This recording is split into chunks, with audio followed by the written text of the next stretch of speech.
on today's episode, withholding love because we fear rejection. Boom!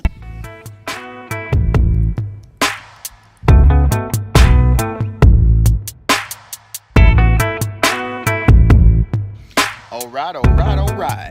Now, today's expression of sharing is probably going to resonate most with those who feel a deep call to open themselves up to the world, which is a reflection of opening up within. It's kind of a natural consequence that when you open within yourself, there's something that wants to be shared, not for the sake of being out in the world, but as a byproduct of opening yourself up. There's a beauty that's seen, and we want to let that aroma flow. And this play of rejection is probably one of the biggest teachers that allows us to go even deeper. So let's get into that. The fear of rejection. Essentially what it is this play where we feel that it is possible for us to lose love or be shown as unworthy. My God, this could be a super long video. Just as I'm beginning to talk about it, it's like we're starting the 9-day retreat today, and we could discuss. Well, you know what? We are. Essentially, I'm always talking about the same thing, but this is where we're going. With rejection, the idea that what you are can be denied, that what you are can be shown to be unlovable. Now, the thing about rejection is no one actually rejects you. What happens is there's a reflection on the surface that exposes your own self-rejection. And so what I mean by this is I made a video years ago about the fear of rejection through hitchhiking.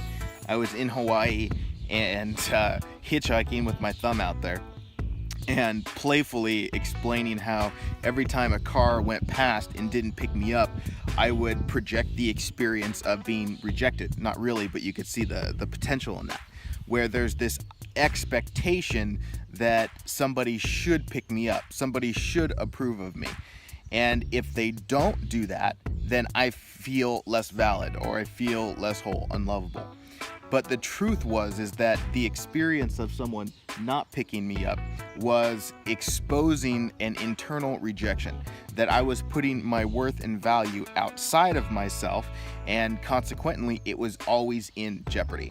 Can you see how this plays out? That if you're looking for validation from others, if you're looking for others to approve of you, to validate your expression or your being, then it's going to constantly be in jeopardy because you're constantly looking at them for validation.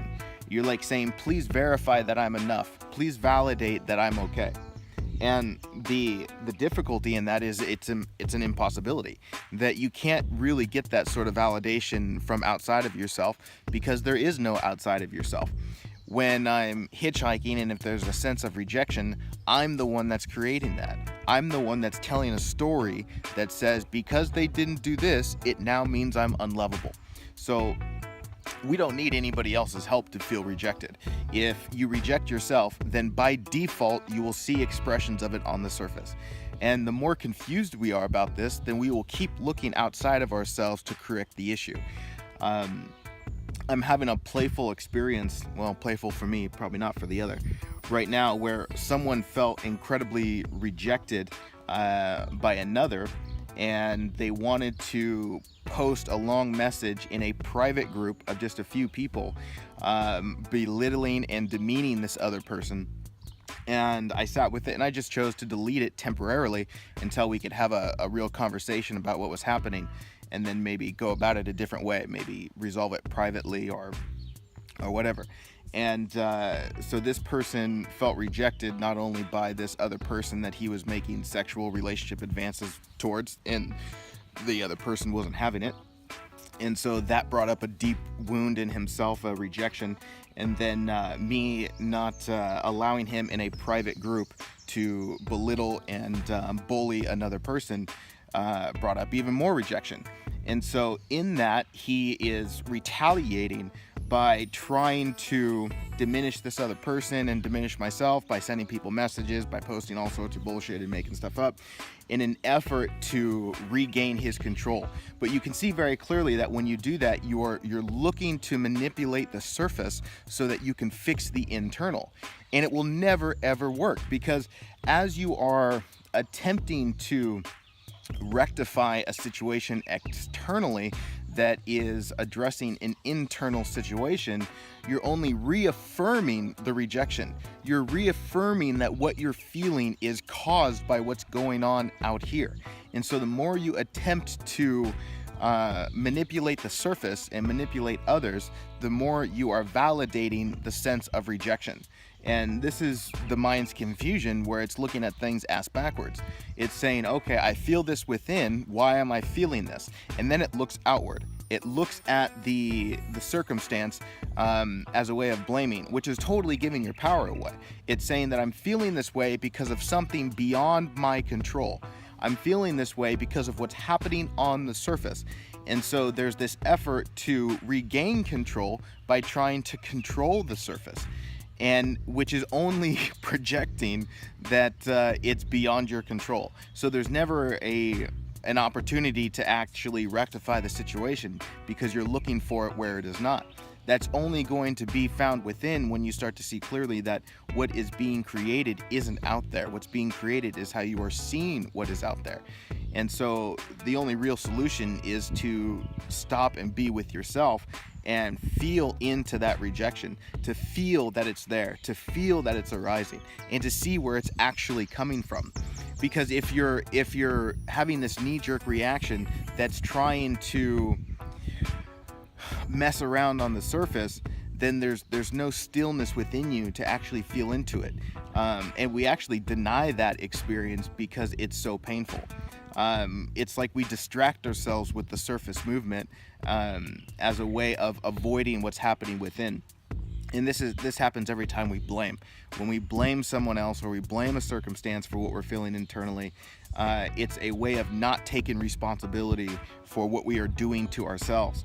And the more you do this, the more violent you become, the more hostile you become, because you're not able to actually resolve the situation. You're not actually able to correct anything, so it becomes more explosive, more problematic. What's up, puppy? Don't know his name, but you're a beautiful dog. Oh man, where was I? But do you see the point of what I'm saying? Is the rejection that we are feeling is an opportunity to allow for healing, but it's not resolved by changing the exterior.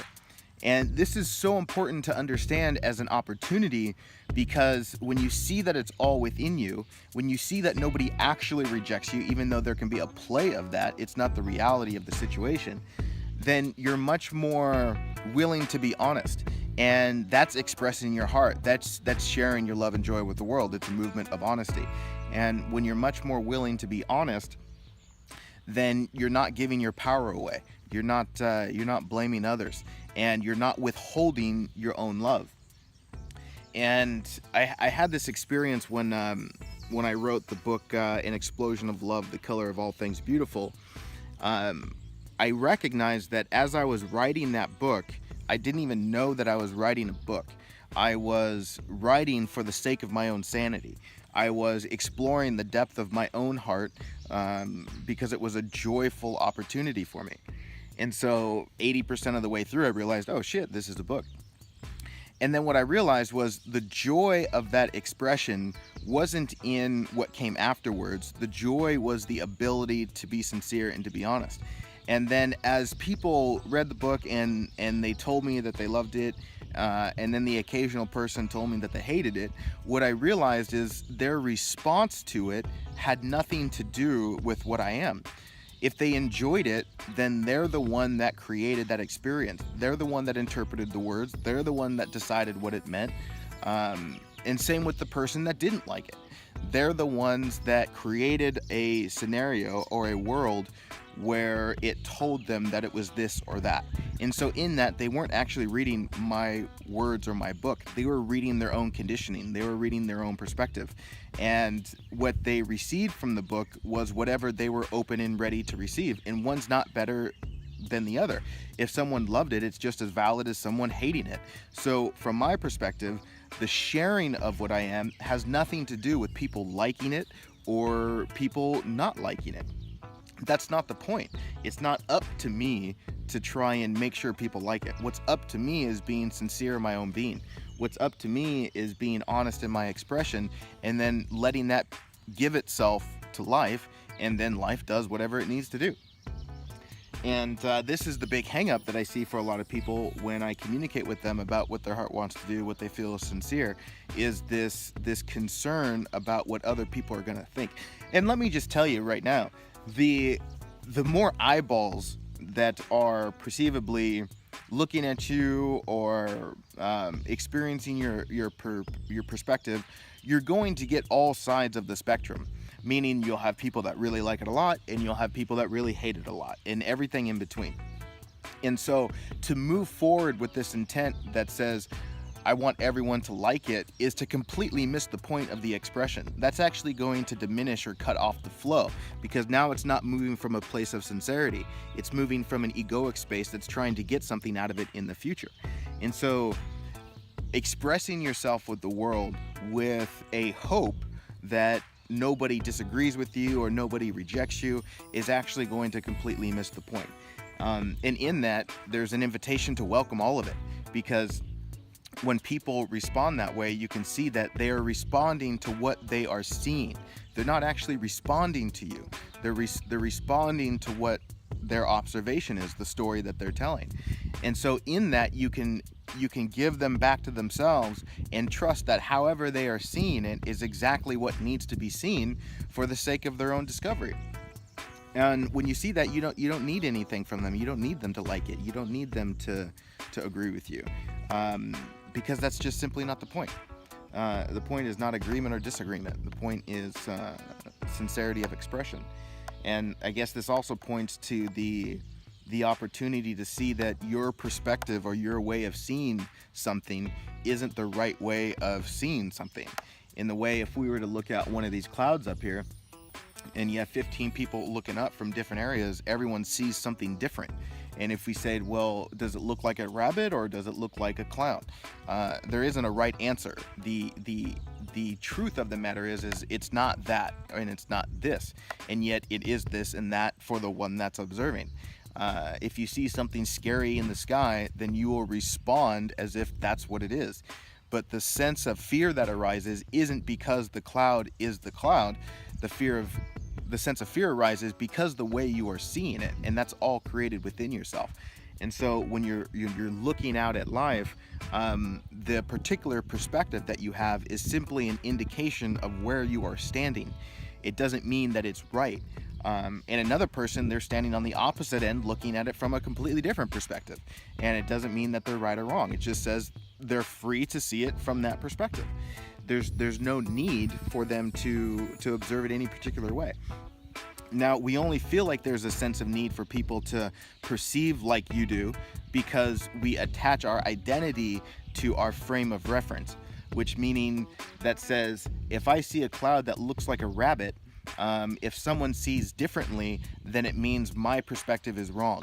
That's identifying with your perspective rather than letting it be an optional play that comes and goes and is never concrete, because it's not the complete perspective. In a way, you can say the one true perspective is the perspective that includes all perspective, which isn't overvaluing or undervaluing any particular side.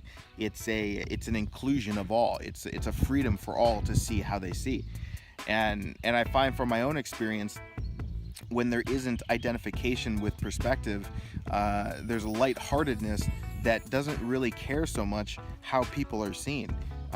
It's a space of complete freedom that allows people to loosen the grip on their own perspective. Because you see, when you tell people that they're wrong in the way that they're seen, what do? typically they tighten their grip to how they're seen. They identify with a greater intensity. But when you move from this place of openness that says you're totally free to see it that way, and in many instances, it's simply saying, you know what, from where you're standing, I totally agree. It totally looks like that, and you are completely free to see it that way. I find there's a dissolving of conflict. Mostly for myself, they can choose to dissolve the conflict or they can choose not. That's totally up to them. But the beauty in this is, regardless if someone likes you or doesn't like you, it doesn't have to be relevant. And you're in this space of a greater openness to just move naturally as you are, rather than trying to manage and manipulate the surface. But yeah, man, we're over 15 minutes already. But let's just stay there and see where that hits you. Until next time, aloha and cheers to the beauty that you already are.